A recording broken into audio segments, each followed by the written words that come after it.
This is Assistant Professor Kristen DeFate's small triangular office. Her office is in the same room with two professors and the forensics team.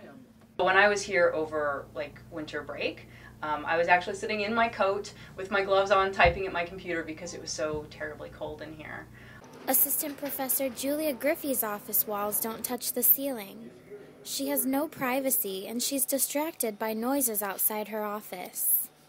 If I don't make it known that I'm here, that I feel like I'm kind of hiding and deceiving people because I can hear absolutely everything everybody says. Julia and Kristen will be moving to this newly opened office space in Sverdrup Hall, but before they can, it has to be painted first.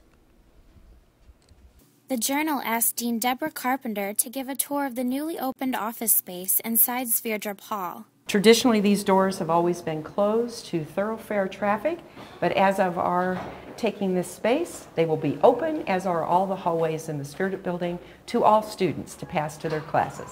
Come along with me. Carpenter said there are some spaces that she's unsure about how they'll be used. We have about 24 offices in this central part where we are right now.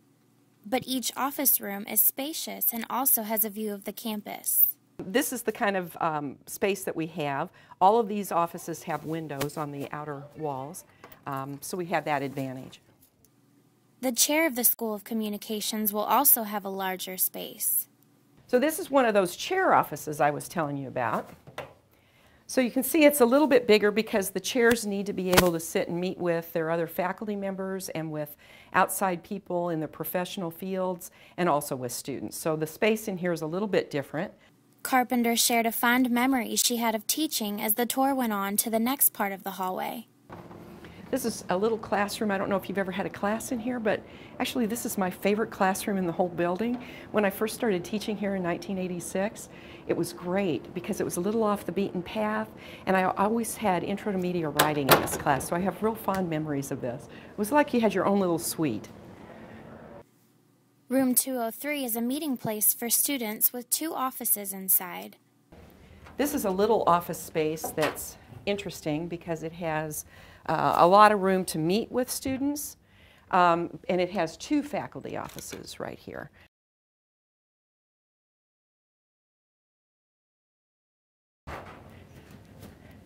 See, we have this tiny presence. Tiny presence will become very much large once we get over into the new area. Carpenter hopes the space that was used by the Math and Computer Science Department could transform into a student services area. That's kind of what we're thinking as we look at these spaces, is how can we make things more efficient and utilize this wonderful new space that we're going to have. I'm Kristen Schubert for the Webster Journal.